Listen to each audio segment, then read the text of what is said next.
What makes me laugh is you get fucking cockwombles on LinkedIn and other places, 10 rules for being a man. Firm handshake, make eye contact. Fuck off and suck my cock. That shit. Fucking load of shit that is. You start judging people for their lack of neurotypicality, you're a fucking dickhead. Do you know what?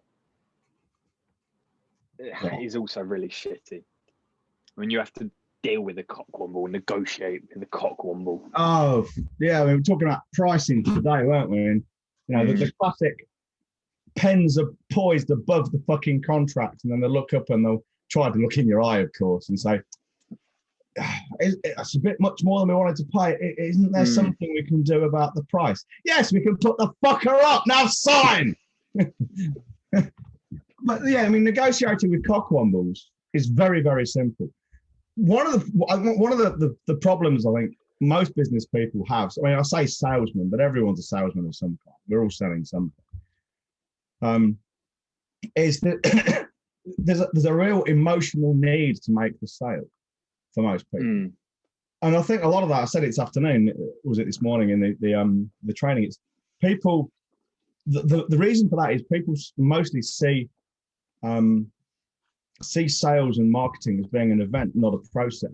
They seem to focus on the one in front of them, which is right in terms of action. But in terms of the wider picture, well, there's another one. If you got your pipeline set up like you should have, there's always more leads coming in. If you don't close this one, statistically, you should know your numbers. Say you close 7 out of 10 or even 1 out of 10. You know that the next 10, 20, 100 come by, you'll close maybe 2, maybe 10 out of 100 if it's 1 in 10. You'll close statistically what you expect to close.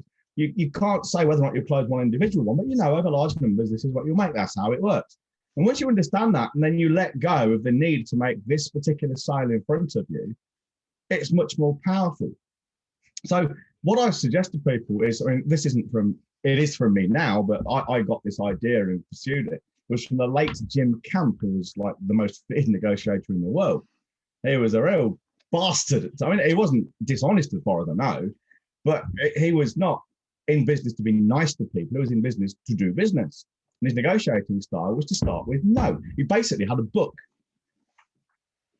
of that title, Start with No, meaning you go into a sales meeting, you answer an inquiry, you approach a new sale, if you like, with the assumption you ain't going to do it and it's not going to happen. Now that's what I always do. It's an incredibly powerful thing to have in your mind when you're talking to someone.